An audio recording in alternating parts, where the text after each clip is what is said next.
Straw Hut Media.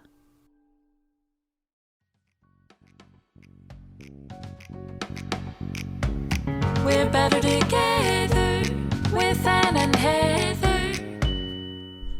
All right, we're about to listen to another fantastic episode with Jason Tartick. I don't know what we would do without him. We would be a lot dumber. We would be a lot dumber. He is the most informative, interesting person to speak to about money. It is incredible. I know. So if anybody wants to know what the heck cryptocurrency is, this is the episode to tell you. And we thought we'd start with a little bit thinking about cryptocurrency is so out there, right? So I thought I'd give us just a quick Cliff Notes on the history of money. Fantastic. So you can kind of digest this as we go into talking about this fantastical crypto. So before money, we had a barter system, right? We used animals, shells, feathers, barley, whale's teeth, all sorts of animals, produce, grains, as the medium of exchange. Precious metals started to be used initially by rulers and kings. They thought that was easier, and things became more expensive as trade emerged. So there was like higher transactions. So what are you going to give? Like 30 chickens? No, you give a couple of coins. And then as rulers imposed taxes, that also became a thing. You needed coin. So that's kind of where coin came from. And from there, it went to paper. And there are now 180 currencies across the world recognized by the UN. And the British pound is the world's oldest currency that's still in use, dating back to the 8th century. Wow. And that compared to how many crypto coins are on the market? Well, you're going to listen and find out. Oh, come on. We can't Let's say. go. It's almost so phenomenal that there are only 180 international currencies and there are 10,000 coins traded. That's nuts. I wasn't trying not to say, I just didn't remember the number. You got to listen to this one. I mean, incredible. Thank you, Jason Tartick. Cheers. Are you guys watching Dancing with the Stars, by the way? Yeah, we're watching it. COVID, poor Cheryl. Poor Cheryl. That was got everybody's COVID. fear. Oh, just, especially because remember, and you guys were tested every day. So it was like, you're always so worried. Like, is it going to come back? Is it going to come back? I was terrified. You know, I was tested every day too, because Anne talked my ass into the pod, you know? So like I was allowed to be in there. Sure. And so I was tested every day. And I remember there was one time that I can't remember what it was, if I didn't feel well or if I was like, oh my God, if I'm the one that's going to bring the ship down. And so totally. So then I remember this day, yeah, I went and got myself COVID tested before their COVID test, just because I needed to know what, like, you know, and I was fine. But Heather, we had a what was it? A false positive. I was trying to think of the name. Yes. So there was a time that Caitlin tested positive. I ran to get tested. I was negative, and they thought they're like, if there was a lot of false positives. Yeah, there was. And she's like, if you test positive one more time, you're gone. And Caitlin's just bawling her eyes out. Oh my God. I think I remember that. And she went negative. Vernon, same thing. Vernon Davis also tested positive. And I think maybe they perfected it a little bit.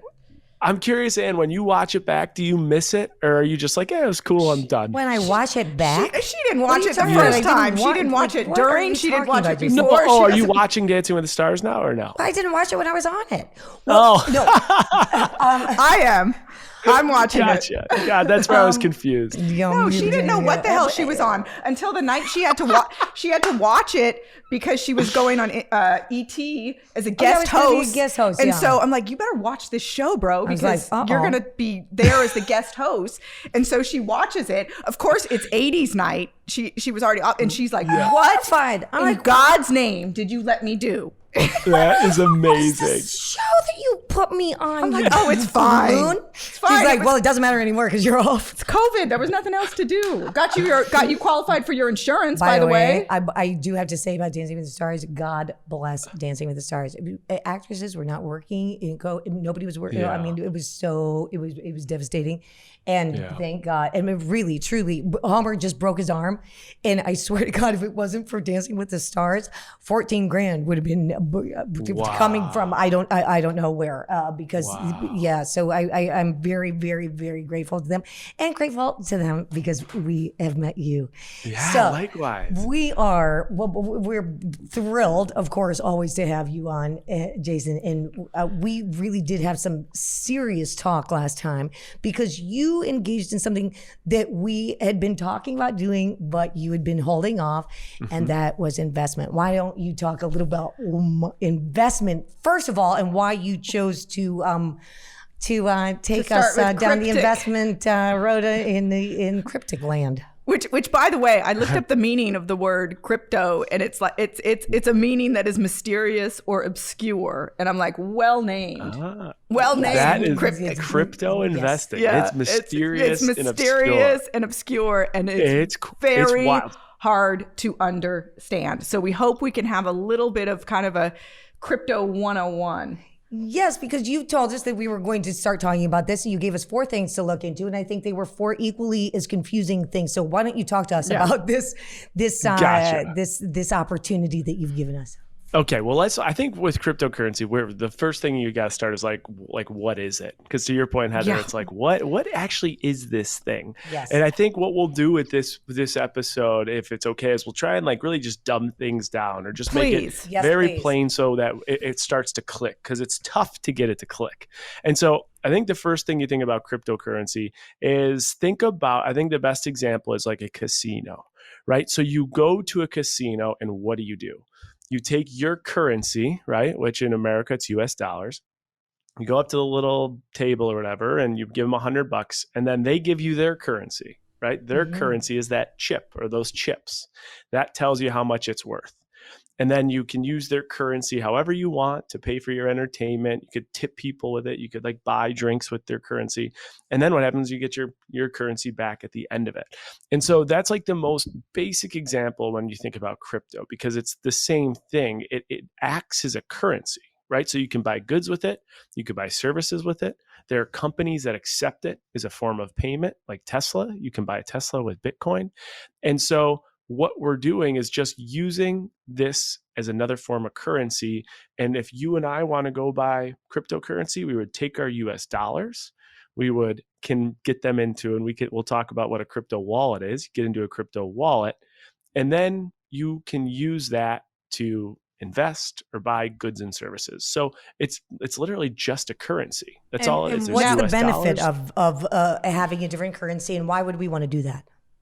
Gotcha. So the big thing is like, this is a new form of currency. And the biggest talking point is that it's decentralized. So that you say like, what attracts people to it? It's decentralized. Now you're like, okay, what the hell does that mean? Let's break it down. Let's go with the basics. Think about the world that we live in. We want our money. Where is it? It's in a bank. We have to use this middleman called a bank. And let's say you owed me $10,000. I'm just making this up. You have to use the service that the bank offers to get that money from your bank to get it to my bank. We have to pay a wiring fee. We have to initiate an ACH. With cryptocurrency, it's called peer-to-peer. There are no banks. It's just between me and you. There's no middleman. There's no government that could impact the value of it.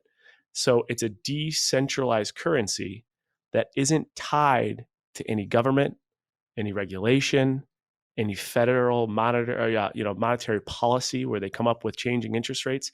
It's just tied to the value, that the perceived value of what it is. So it gets away from kind of relying on the government, because at the end of the day, what's a US dollar? The US dollar is the value of what it is, and what's that based on? Our government and how our perceived strength is. So who's responsible if it fails? Like, who holds accountability? There's another mystery. Yeah, this is a tough one. I guess one of the thing is, you could say like, who's responsible for starting it?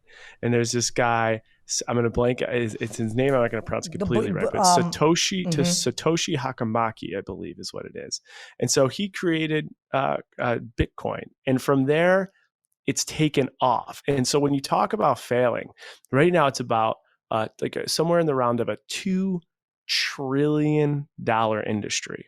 And there's over 10,000 coins out there. Now, we know all the big ones, but there's over 10,000 coins that are being actively traded and used every day. So I feel like I just threw a lot at you. Yeah. So fire back at me. What do you guys think? What would be so to use your the casino?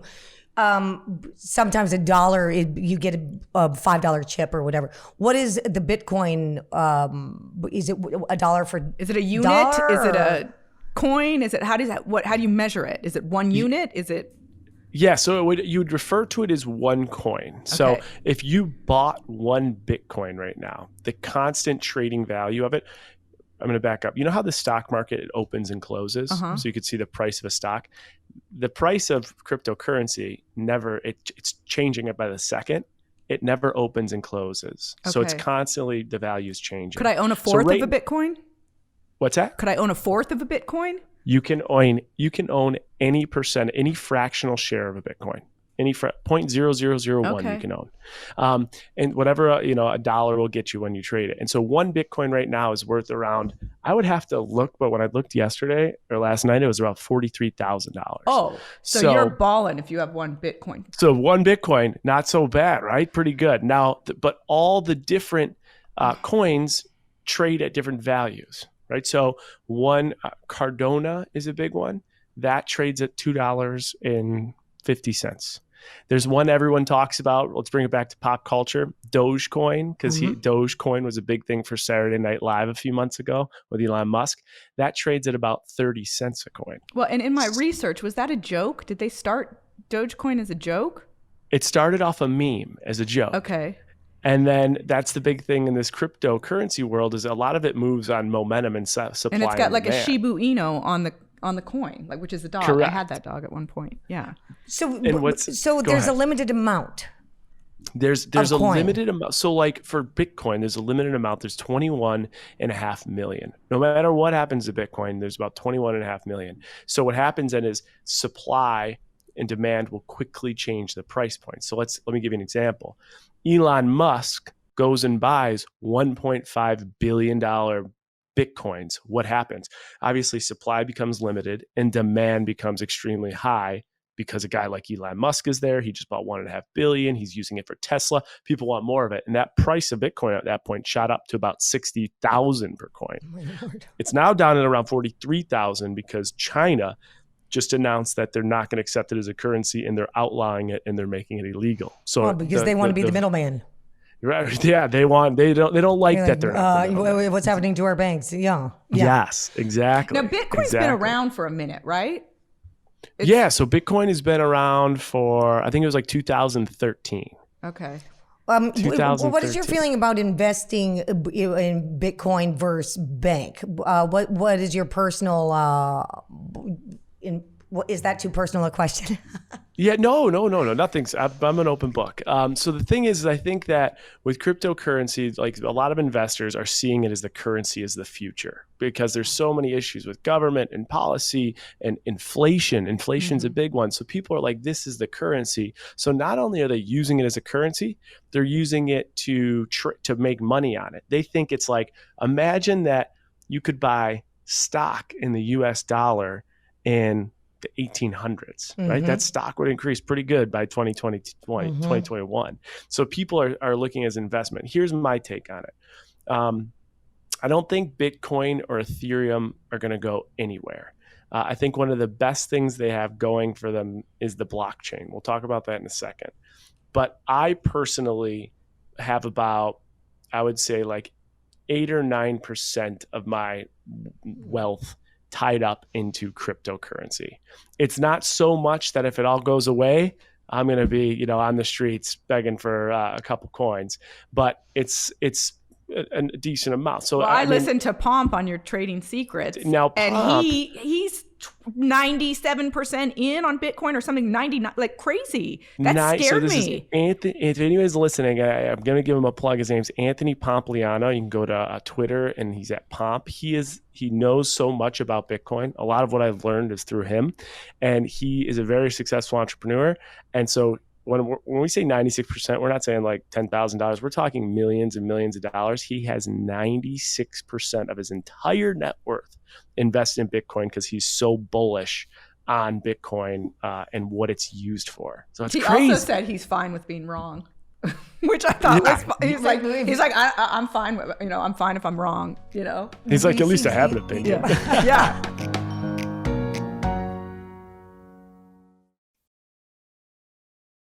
So I've been trying to cut down on carbs, sugar, and junk food and realized I basically can't eat anything anymore. And sometimes I'm just really craving something sweet. Magic Spoon is the perfect fix that feels like it's cheating, but it isn't. It has 0 grams of sugar, 13 to 14 grams of protein, and only 4 net grams of carbs in each serving.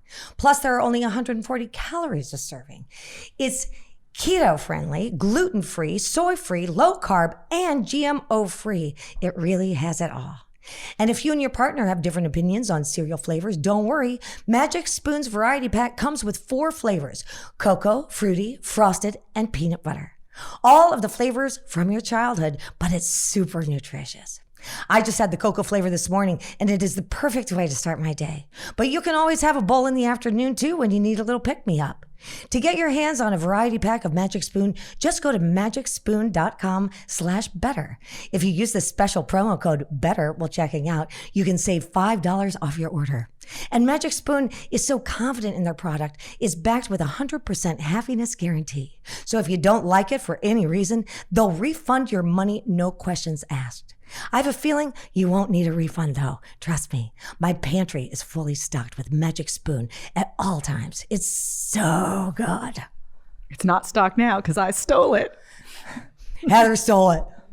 Remember, get your next delicious bowl of guilt-free cereal at magicspoon.com/better and use the code BETTER to save $5 off.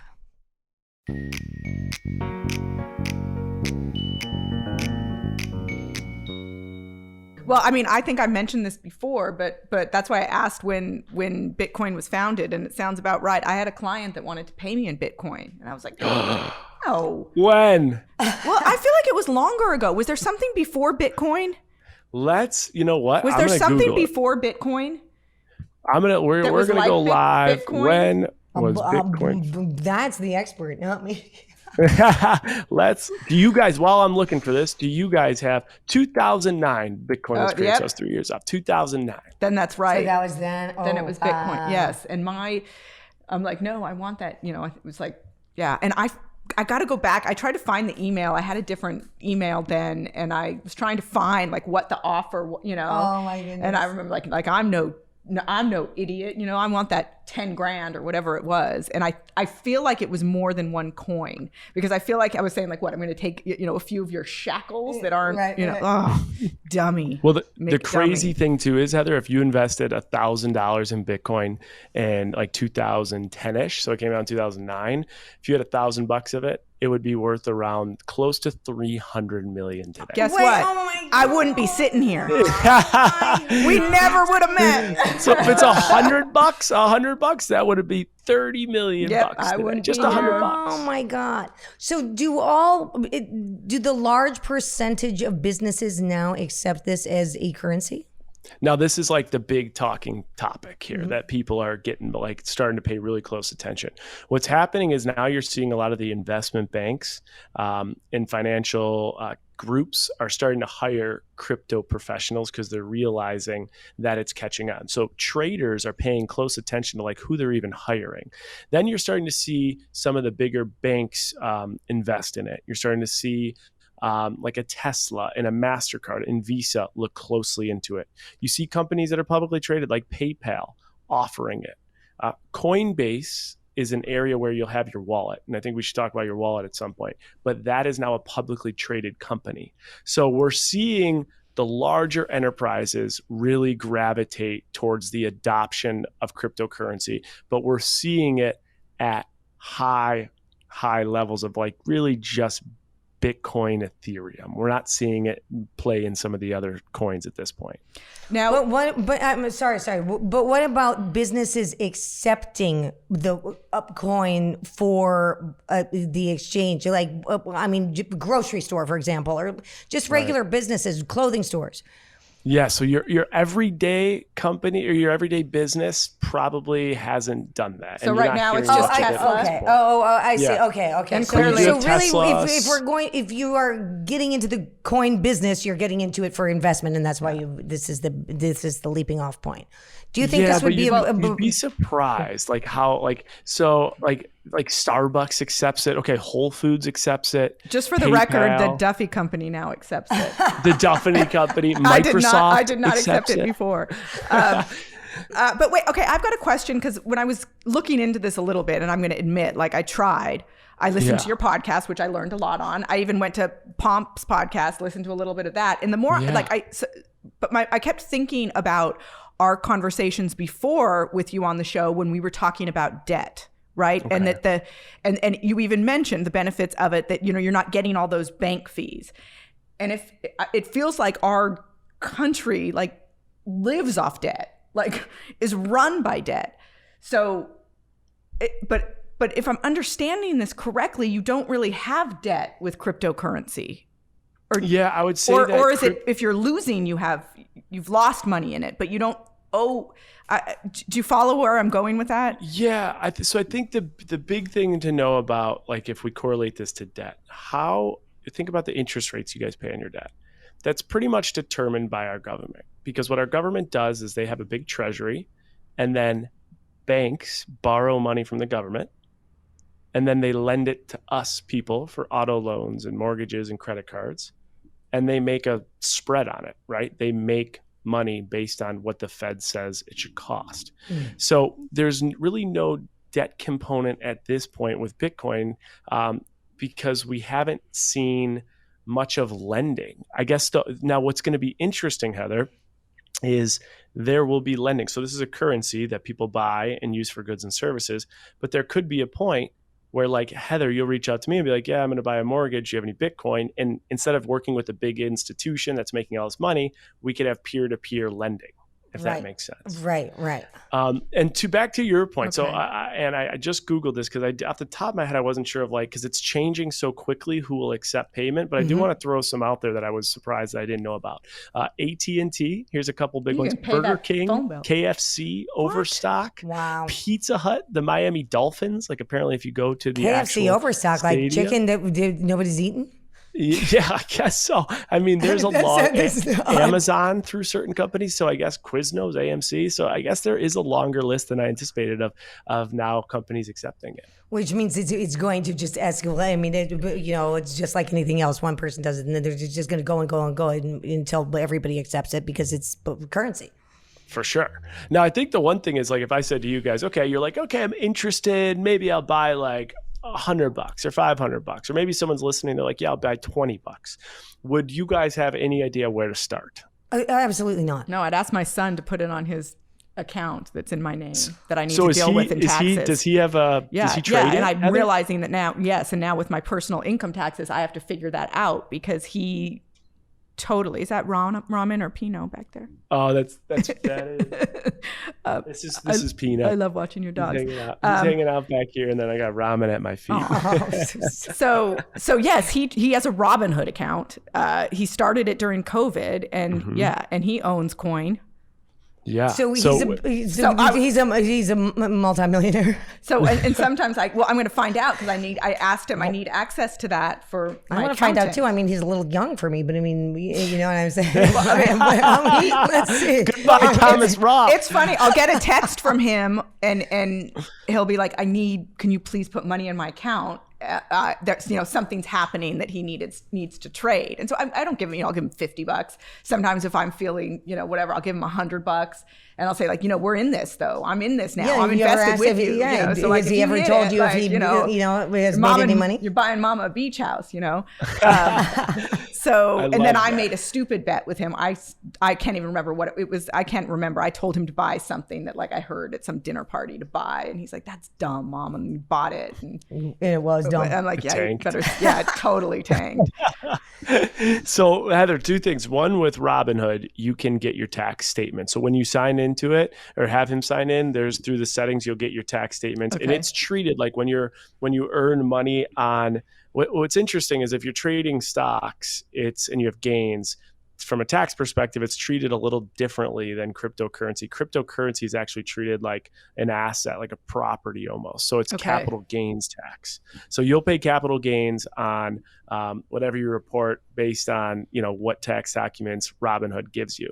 Second thing I want to tell you about Robinhood is just make sure, because you're probably not in the weeds with it. If anyone here listening has a younger son or daughter interested in trading, and they are trading, or you have one, make sure there are no margin accounts set up.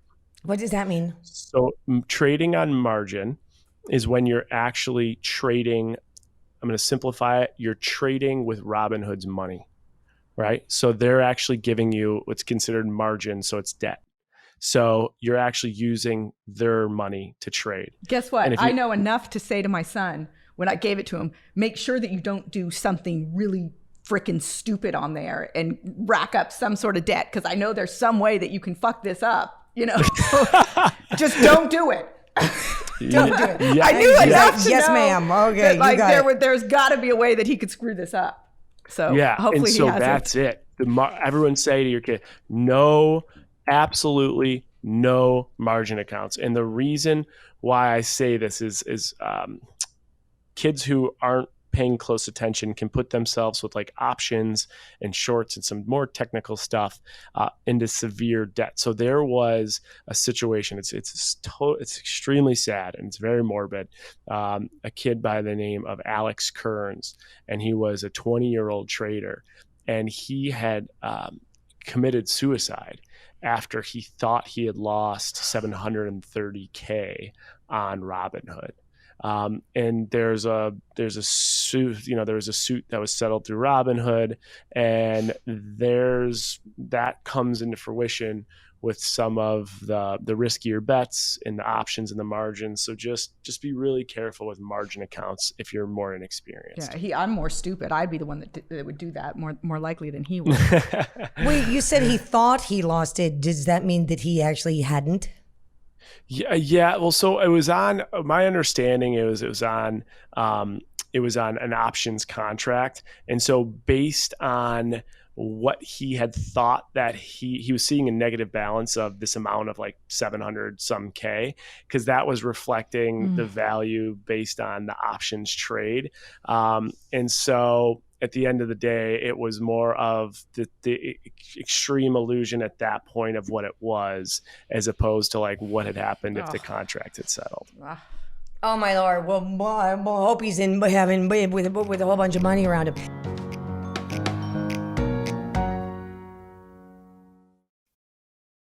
You all know Heather is crazy about skincare. Some of her home remedies have been a bit strange. For example, want to share? Strange? You think it's strange to put 10 different products on your face before you go to bed? That it takes me an hour and a half to put on all of my stuff before I go to bed? That I rub needles on my face? Exactly. None of that works. But you do know what actually works? Prescription treatments. That's why we're excited to partner with Apostrophe. Apostrophe is a prescription skincare company that offers science-backed oral and topical medications that are clinically proven to help clear acne. Apostrophe connects you with a board-certified dermatologist who will create a personalized treatment plan that is perfectly tailored to your unique skin. Apostrophe treats acne, and they can also help you hit your other skincare goals, like reducing redness, wrinkles, and even dark spots. Heather will love this. Heather, what are some of your skincare goals? All the things you just said. That's why we have a special deal for our audience. Save $15 off your first visit with a board-certified dermatologist at apostrophe.com/better when you use our code BETTER. This code is only available to our listeners. To get started, just go to apostrophe.com/better and click begin visit, then use our code BETTER at sign up, and you'll get $15 off your dermatology visit. That's apostrophe.com/better. And use that code BETTER to get your dermatology visit and save $15. And we thank Apostrophe for sponsoring the podcast.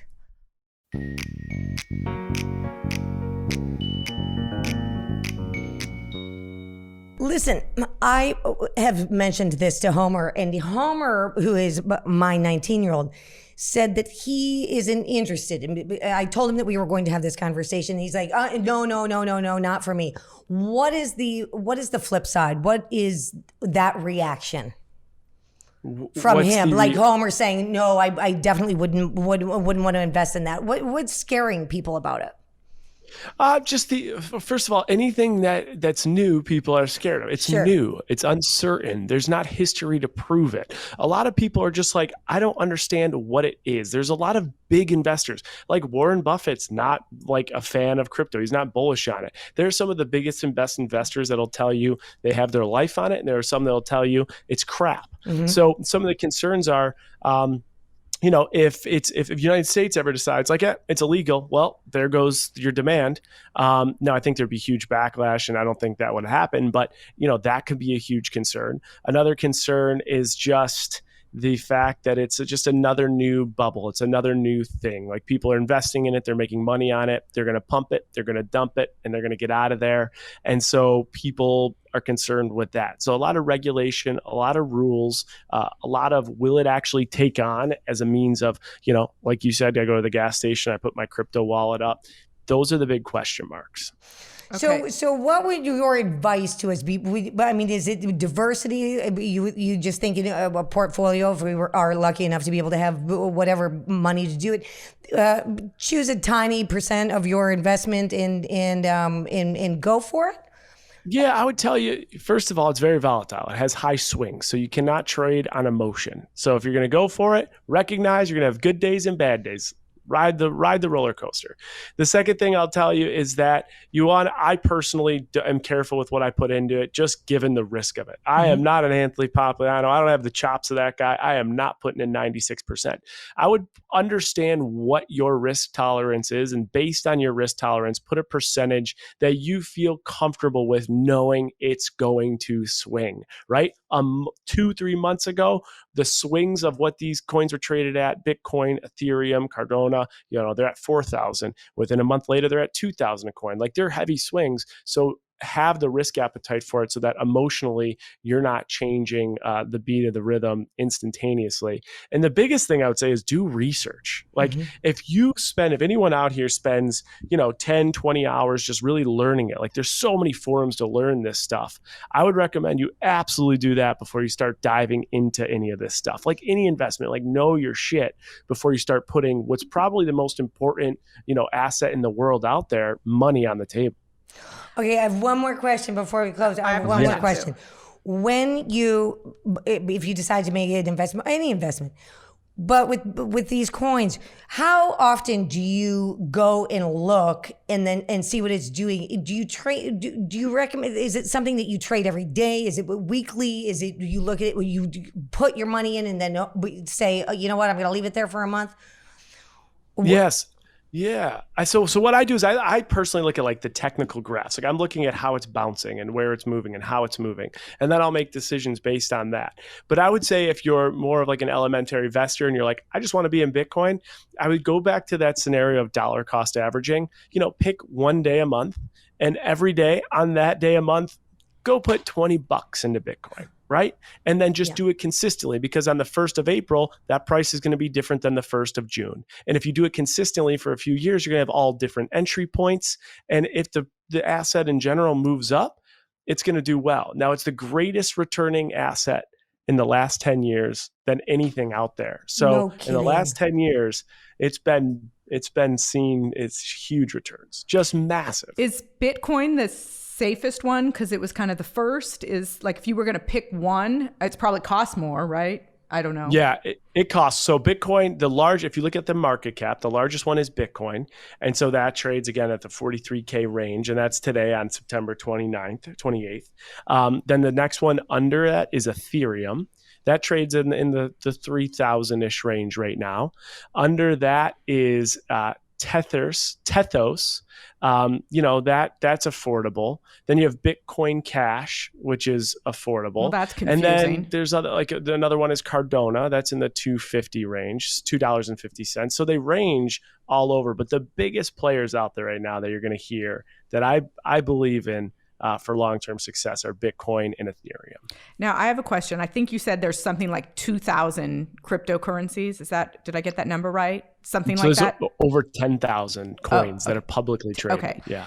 So I think for me to understand this better, how does somebody how do you start one of those? How do you start a cryptocurrency? Because why wouldn't I just say, let's start a cryptocurrency? Heck yeah, better together crypto. Right? There you go. Get on that.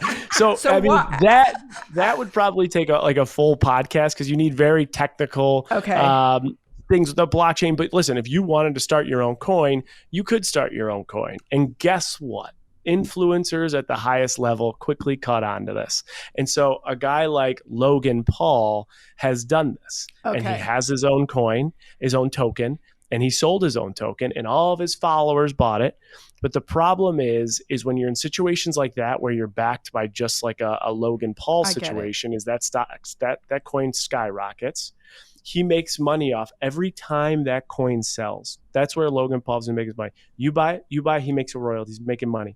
So that coin could have like $10 a coin and then go down to $0, and Logan Paul's still gonna make tons of money. And that's what happened. He had a coin, then it hit rock bottom, and he walked out. So you want to be extremely careful with what coins you're investing in and why. Okay, that makes sense. So that's helpful for me to understand this whole. So you're not gonna go to bed tonight drawing a coin for us? Well, like I think you should. Yeah, I think we should too. Let's talk about that on another podcast. As always, do you have another question? No, I don't think so. I think I feel like I know more, and I appreciate that. It's you made it understandable. Like I have a better understanding of it now. You're amazing. What do we have to look forward to next month? What should we do? Should we all go and invest $10 and see what happens? I think it would be fun, and we'll create a segment next month, because we haven't talked about there's so many investments that you can make, right? You can make investments in real estate, you can make investments in stocks. We should start hitting the investment category. I think this was one of them, cryptocurrency. So we'll come up with another asset for next time.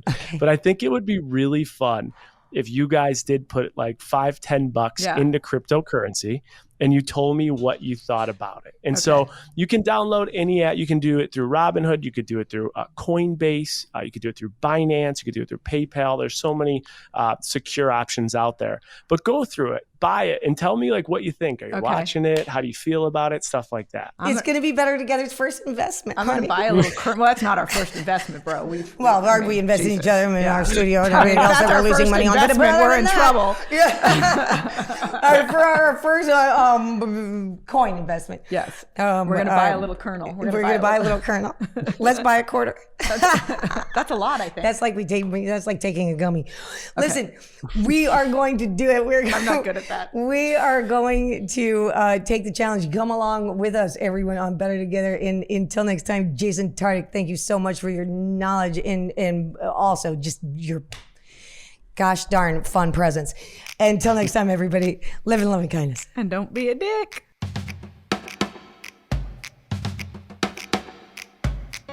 And a big thanks to our Better Together team, Ryan Tillotson, Sebastian Alcala, Daniel Ferreira, and of course, Ann and Heather. If you haven't already, please subscribe on whatever device or platform you're listening to this on. And as always, see you next week. We're better together with Ann and Heather.